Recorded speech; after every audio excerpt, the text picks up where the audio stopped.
బాగానే ఉందన్న movie, Saindhav movie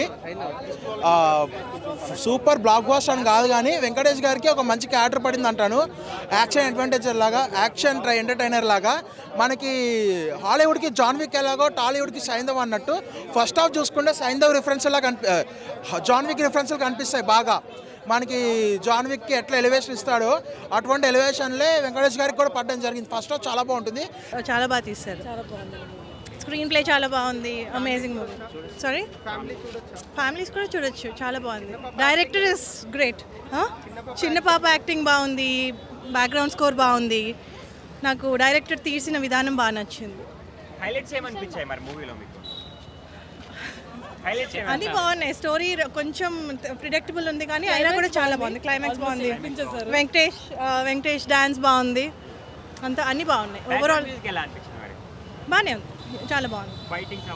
fightings Venkatesh చేసిన చాలా బాగుంది. డాన్స్ బాగుంది, స్టోరీ బాగుంది, స్క్రీన్ ప్లే చాలా బాగుంది. Oh definitely. సినిమా స్క్రీన్ ప్లే చాలా బాగుందన్న. సినిమా స్క్రీన్ ప్లే చాలా బాగుంది. వెంకటేష్ గారు చాలా బాగా చేశారు. ఆయన యాక్షన్ పార్ట్ కూడా చాలా బాగా పర్ఫామ్ చేశారు. ఈచ్ అండ్ ఎవ్రీ ఆస్పెక్ట్ని కూడా బాగా టేక్ ఓవర్ చేశాడు శైలేష్ కోలను. కొంచెం ఆయన కూడా లైట్గా జోనర్ మార్చినట్టుంది. ఇది కూడా కొంచెం విక్రమ్ లాంటి స్క్రీన్ ప్లే ఆయన ఫాలో అయ్యాడు. అట్ ద సేమ్ టైం ఆ డాటర్కి ఫాదర్కి మధ్య ఉన్న సెంటిమెంట్ బాగా పండిన సినిమాలో లాస్ట్ 20 minutes మీరు సినిమాకి బాగా కనెక్ట్ అవుతారు. ఒక ట్విస్ట్ కూడా ఉంది, ఆ ట్విస్ట్కి కూడా కనెక్ట్ అవుతారు మీరు.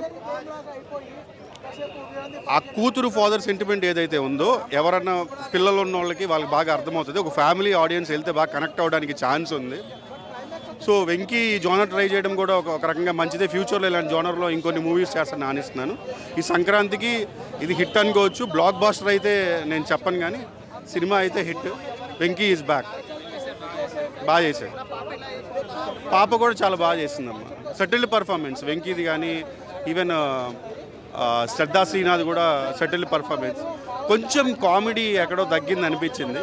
ఆ గెటప్ సీన్ ఉన్నా it's not be more than ఒక 2-3 minutes కన్నా ఎక్కువ ఉండదు. ఇంకేదైనా కొంచెం లైట్గా కామెడీ పెట్టుంటే బాగుండేది. భారతంలో కౌరవులకు సపోర్ట్ చేసే పాత్ర సైంధవుడు.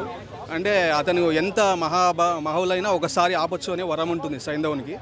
అలా అర్జున్ ఆపే పద్మవ్యూహం వెళ్ళేటప్పుడు అర్జున్ ఆపి మళ్ళీ ఆ టైంలో అభిమన్యుడు పోతాడు, అభిమన్యుని కోల్పోతారు. అది మహాభారతం సీన్లో అదే ఒక టైటిల్, దాన్నే సైంధవ్లో పెట్టారు. అంటే సమాజంలో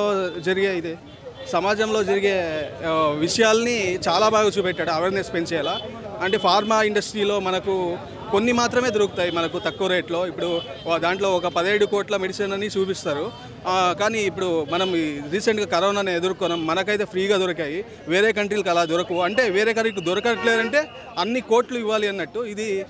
అది ఒక మెడిసిన్ కోసం అతను పోరాడే ఇది బాగుంది. అతను ముందు అంటే విలన్స్తో పాటు అతను ఉంటాడు కానీ మరీ దారుణమైన పనులు చేస్తున్నానని తప్పుకొని వస్తాడు అతను పాటికి అతను. కానీ వీళ్ళు ఉండారు కదా, వాళ్ళు అదే పనులు చేయొద్దని వార్నింగ్ ఇచ్చి వస్తాడు. అలాంటి వరకు మరీ భయంకరంగా చేయొద్దు అన్నట్టు వార్నింగ్ వచ్చి వస్తారు.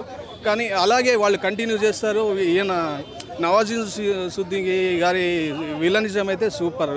ఆయన ఇంకొకటి లవ్ స్టోరీ అయితే ప్రతిసారి మనకు నవ్విస్తుంది. సూపర్గా అతని యాక్టింగ్ అయితే బీవస్ నవాజుద్దీన్ గారు.